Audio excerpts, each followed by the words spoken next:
Hola a todos un saludo inmenso.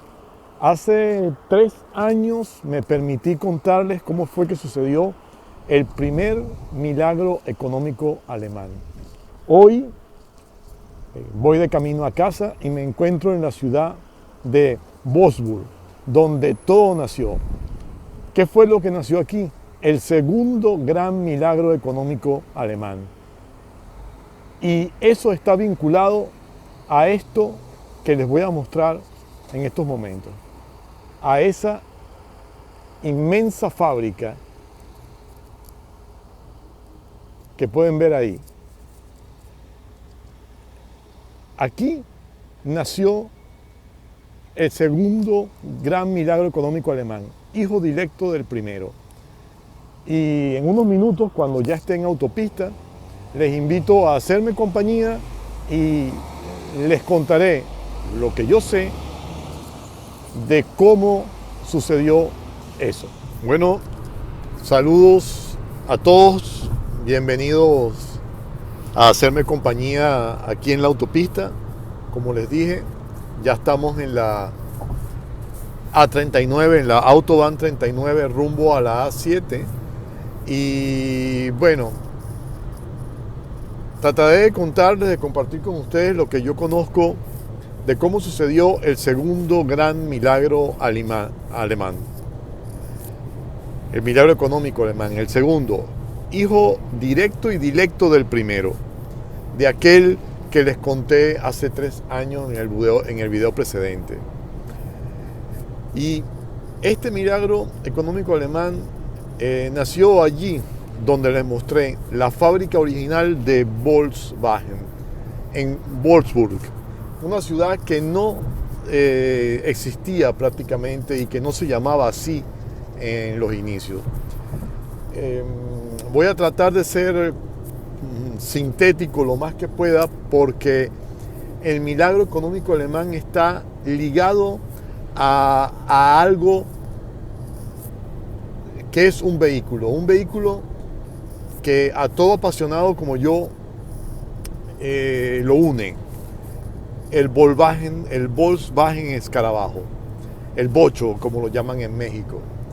Y todo nació y es hijo directo, el segundo milagro del primero, porque el segundo milagro nace un poco en el primero, cuando Adolf Hitler ya había estabilizado la economía alemana después de la crisis del 29, está en crecimiento expansivo, tiene gran flujo de capital y en ese buscar y encontrar talentos, que muchos talentos encontró para hacer el mal, algún talento lo consiguió para hacer el bien, contacta a Ferdinand Porsche, el creador de la Porsche, esa marca de vehículos deportivos de alto rendimiento, y le encarga que él diseñara el automóvil del pueblo alemán, el automóvil que la clase trabajadora alemana pudiera comprar. Y le da unas especificaciones, le dice: tenemos que hacer el carro del pueblo, este automóvil tiene que ergonómicamente contener una familia compuesta por padre, madre y 3 niños. Tiene que poder recorrer las autopistas alemanas a 100 kilómetros horarios. Tiene que poder recorrer 100 kilómetros con apenas 7 litros de combustible. Y Ferdinand Porsche acepta el encargo y también le dice: tiene que ser un vehículo que cueste menos de 1000 marcos alemanes. Para hacernos una idea, 1000 marcos alemanes de ese momento costaba una de las motocicletas de mediana alta cilindrada que ya BMW producía en la Alemania de ese momento, en torno a los 1000 marcos. Y Ferdinand Porsche basándose en unos proyectos anteriores que casualmente había pensado ya casi en los años 30 para la NSU, una fabricante de motocicletas alemana. Él tenía dos vehículos que él llamaba tipo 12 y que ya tenían la semblanza, se parecían a lo que después sería el auto del pueblo y lo que nosotros conoceríamos como el Volkswagen Escarabajo. Hitler, una vez que Porsche acepta, inicia y que consigue cerca de esta zona que se llama Fahrlesleben, el área justa, un área plana como nuestras llanuras en Venezuela casi, y decide establecer ahí la inmensa fábrica con mucha inversión, y va y se dirige a esos lares en 1934 y pone la primera piedra de la fábrica y bautiza el sitio como KDF Stadt, que quiere decir ciudad KDF, ciudad de la fuerza a través del placer o de la alegría, y anuncia que el vehículo se llamará KDF Wagen, el auto de la fuerza a través de la alegría. Y empieza la inmensa construcción de la fábrica. Ferdinand Porsche empieza a desarrollar prototipos que llama tipo 60, hace 3 prototipos, Hitler los evalúa, le hace algunos cambios estéticos y dice: este es el auto del pueblo. Ferdinand Porsche, perfeccionista, hace 2 autos más y los somete a una prueba de 48.000 kilómetros. La prueba se da por aceptada y ese sería el vehículo que saldría en 1939, llamado KDF.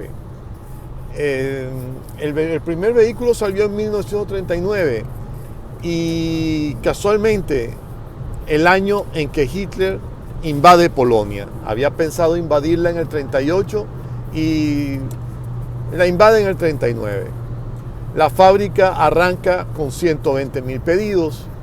Era peculiar la manera de ordenar los KDF porque no había concesionarios que lo vendieran.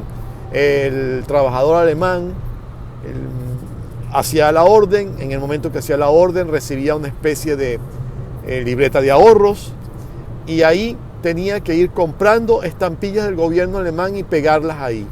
Cuando compraba la última estampilla que completaba el valor del vehículo, tenía que dirigirse a la planta KDF y ahí retirar en persona su auto recién comprado, fresquito de fábrica. Si él no podía dirigirse a la KDF Stadt, a la ciudad KDF, por un 5% más la fábrica le enviaba el automóvil. Y bueno, el conflicto bélico incrementa y Hitler detiene la producción del KDF Wagen y destina la inmensa fábrica a producir vehículos militares y a producir piezas para los misiles V1, armas de destrucción. Por lo tanto, marca a la fábrica y la hace blanco de incesantes bombardeos. En 1944 la fábrica es bombardeada y casi devastada. Queda en pie más o menos entre el 20 y el 25% de lo que había. El 75% es prácticamente arrasado por los bombardeos. Del KDF se producieron tal vez 600 unidades y la guerra termina en el 45. Y aquí es donde pasa lo peculiar, lo particular, lo curioso. Cuando llega la paz en esta zona, los encargados son la Armada Británica. Y la Armada Británica y los aliados tenían muchos problemas de transporte. Los vehículos que tenían con ellos eran residuos de guerra también. Y les daban problemas. Entonces, la Armada Británica encarga a un joven militar llamado Ivan Hertz de venir a KDF Stad y ver qué se puede hacer con la fábrica KDF para reactivarla.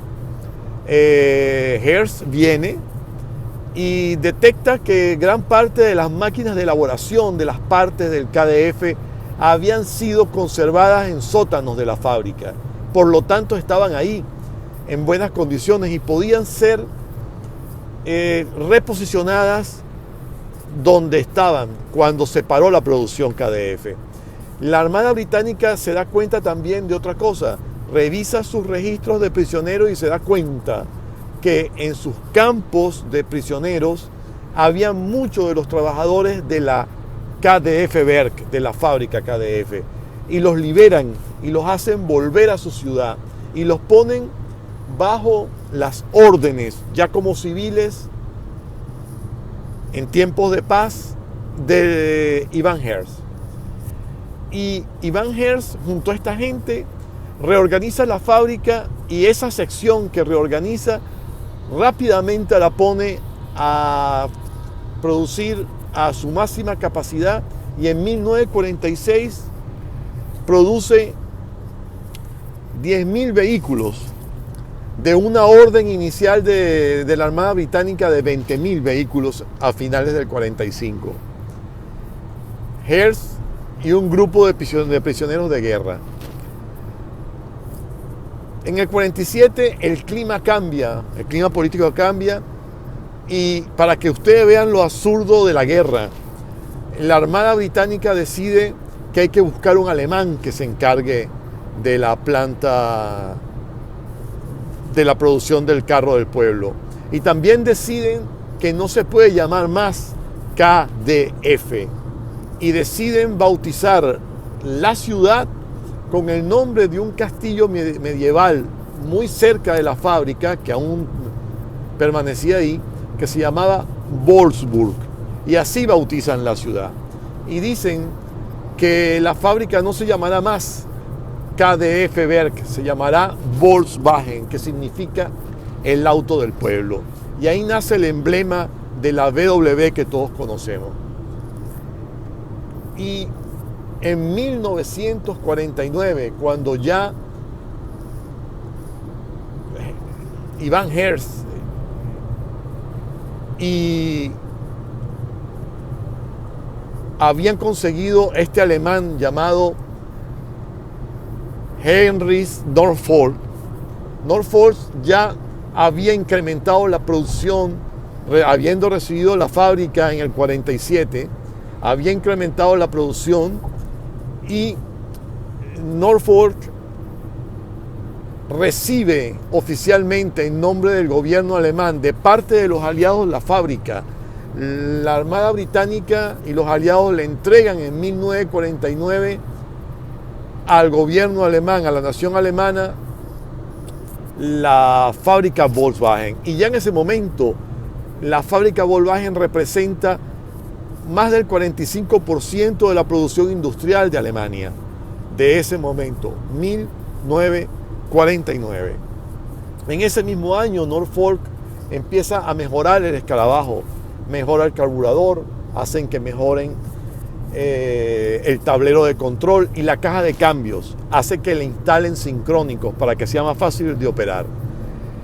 Y empiezan a sacar a exportación los Volkswagen, al punto de que para el 53-54 ya Volkswagen importaba sus productos a 89 países y ya el producto no era nada más el escarabajo, el producto también en los años 50 se empezó a producir el Transporter, lo que llamamos la furgoneta, la buseta, la camioneta pick-up Volkswagen, que era conceptualmente el concepto del escarabajo, un poco más grande y robusta, pero igual de fácil de mantener, usar y querer, porque era tan simpática y tan peculiar como el escarabajo mismo.